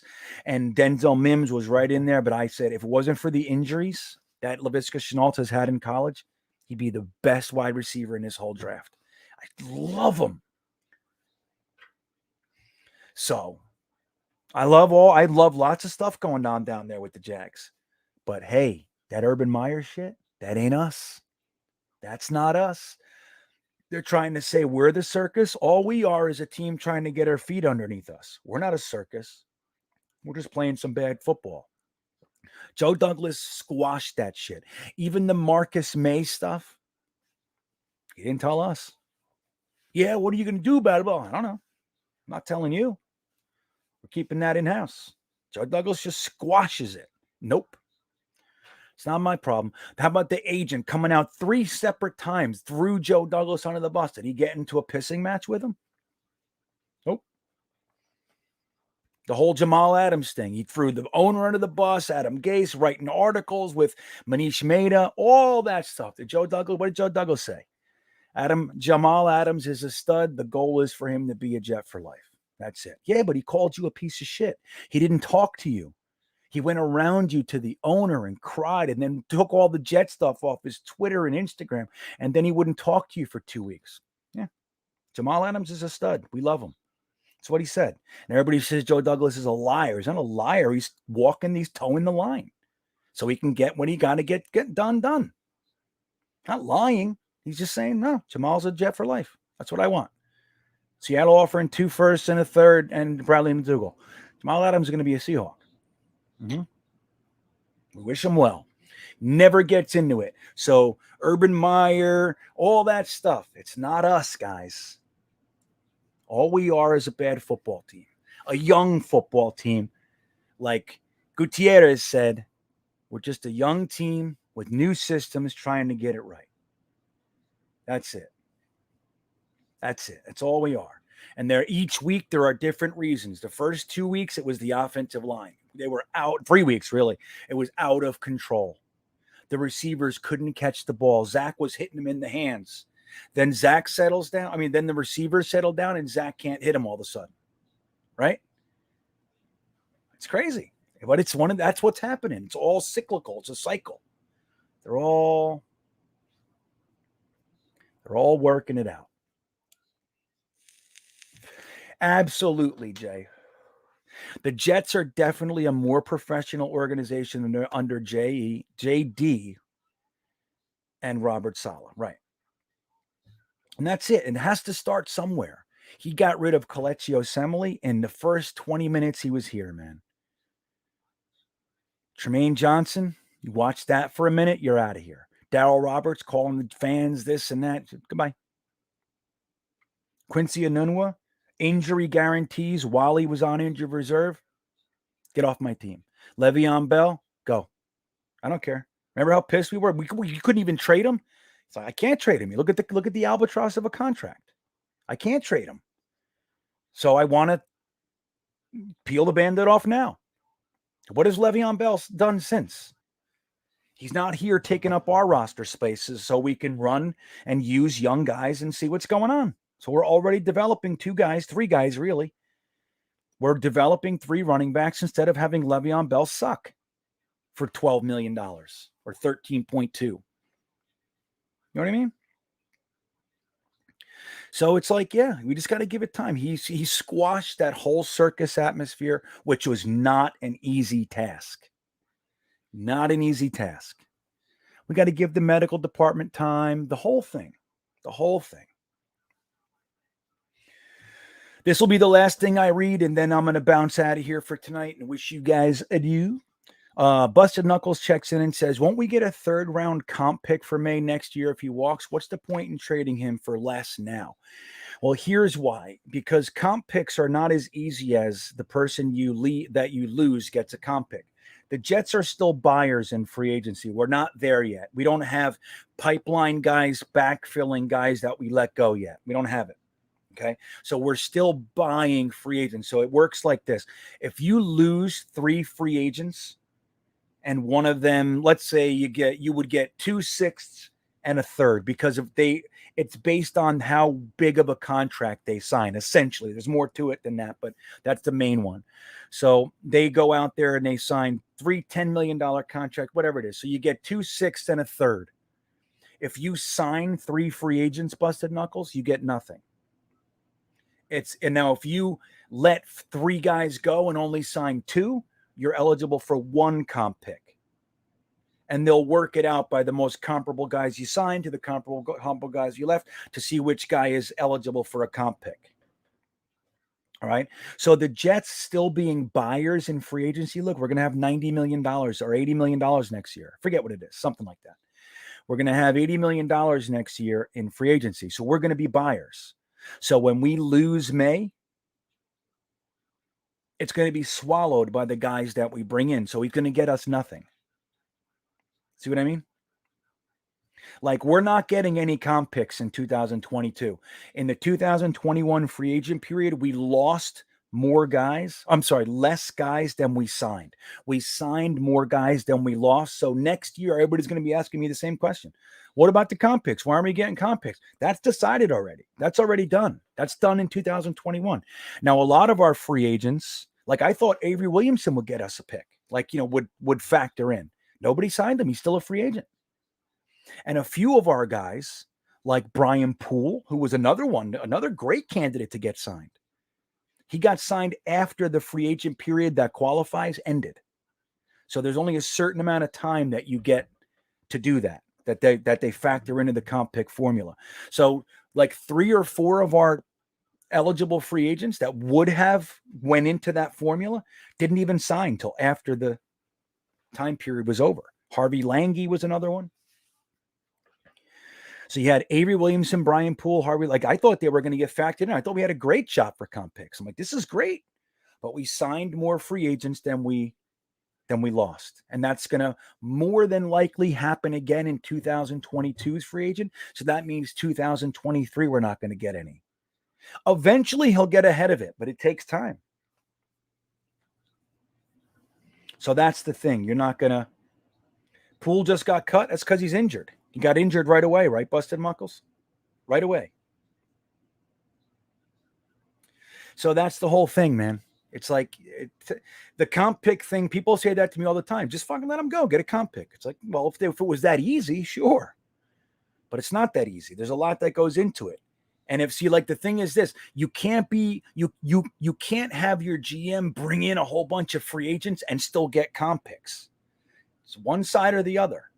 Like the teams that get comp picks are the Steelers, the Ravens, the Niners, the Patriots. The Patriots every year get 3 or 4 comp picks. Almost every year. There have been numerous years where Bill Belichick has gotten 2 or more extra thirds. Imagine that. Every year having 2 bonus third-round picks and a 6th and a 5th. Every year. Because he allows his players to leave. You know how Jets fans lose their minds when we don't re-sign people? Robbie Anderson or Bill Belichick.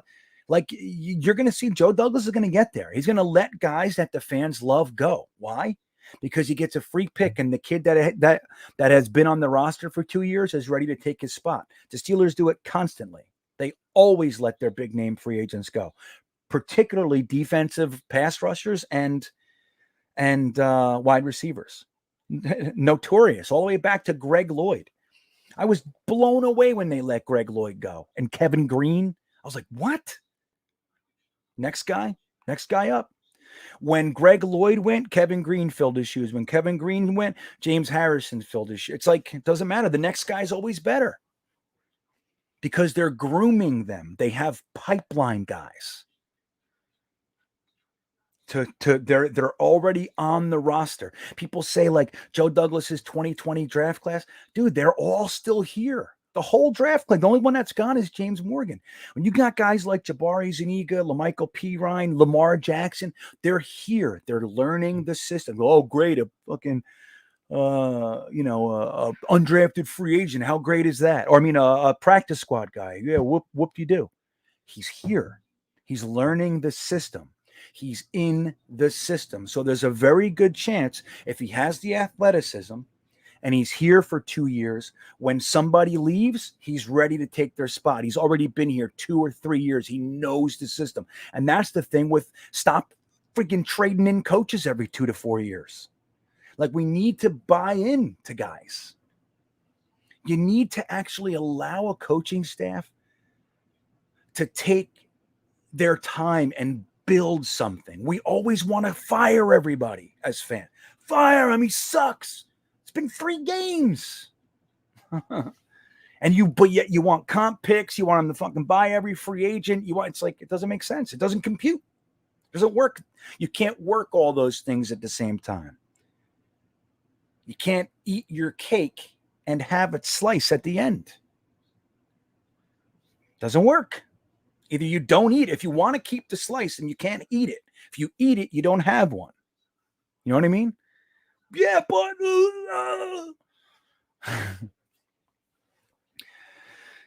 right. So that's the whole thing. That's the whole thing with comp picks and free agents. Like Joe Douglas, he knows it's going to take time. He told Chris Johnson and Woody this whole thing. Here's how it works. I'm going to explain it to you. Football fucking 101. Here's what we're doing. It's not going to happen by week 3. It's not even going to happen by year 3. The fans are going to cry. They're going to fly banners. I need to know that you're on board. I'll show you the progress reports every single quarter or whatever it is. I'll show you what's happening. I'm going to tell you what's happening now and how it's going to look. And I'm going to tell you next quarter, I'm going to show you how I was right. And that's what he's doing. He's flipping problematic diva players for firsts and seconds and meantime, drafting boatloads of young athletes. And he's just letting them groom. Now, the only linchpin is if the coaches are not good. But we don't know. They're fucking 5 games in. All right, Adrian. Well, look, guys, you guys are the best. Oh, thank you, Cherry Pie. That's awesome. That was a good one, right? I love talking that stuff. This is the stuff that really interests me. I love like roster development and building, and that's the stuff that interests me. I love it. You know what I mean? I love trying to understand how to build the roster. Like breaking down plays, I do that, but that's not my expertise. I can do it. I can talk that shit with you, but that's other people. I like this stuff. Next man up. That's right. So listen, do you think you'd add a member thing to your yeah, well, you know what I have, David Gerard?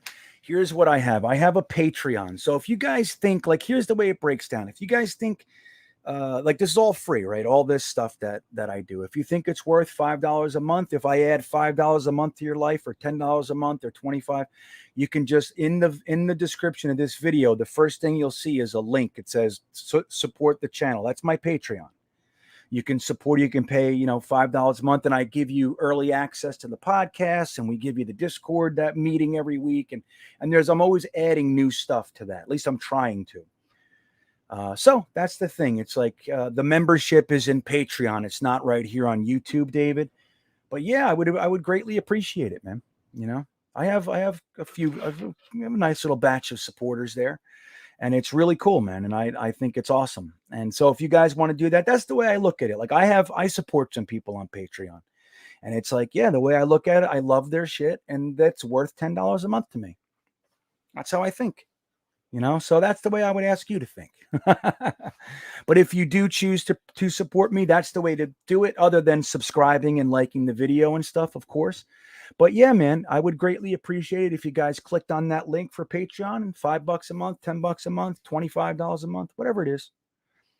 If you think it's adding that value, I do 3-4 live streams a week, 4, and the podcast and the other videos and shit. So yeah, that'd be great. You know what? On second thought, I think you should. But that's going to do it, guys. It is 12:21. I told myself I would end at midnight, but we got talking about comp picks. That's the love. That's what I love. I know the Steelers have only had 4 coaches in 50 years. It's nuts. Because they know what they're doing. They're like, no, I'm not going to let him do it. We picked the guy, the right guy now, and we're going to support him. Put him into the established system. But guys, you guys have a good night. I know, right, Busted Knuckles? I'm always on. So yeah, the Patreon link is right there. If you haven't liked the video, that's a big one too, man. It actually changes things. Hit that little like button. Hit the subscribe button. Like I said, I'm trying to get to 5,000 subscribers by the end of this year, by December 27th. 5,000 in 1 year would be really good. And I already thank you guys who have. It's incredible to me. But with that all said, I'm going to leave you with a nice, nifty little clip. Something I whittled together from one Jets drive. Is this it? Jets Pod 38? No, that's not it. There it is. You guys have a great night. And thank you again for being here. I enjoyed my last 4.5 hours with you guys. Have a great night, everybody.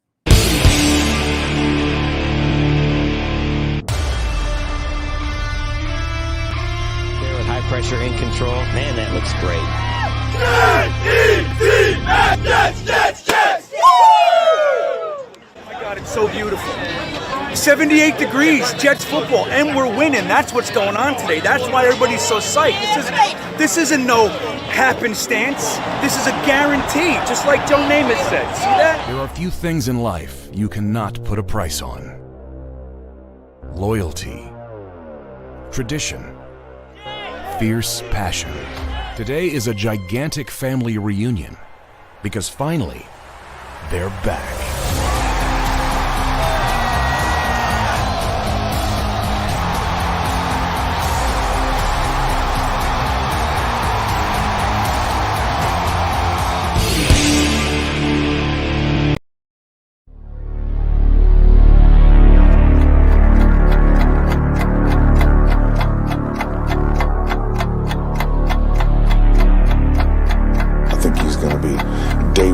A violent vertical edge setter.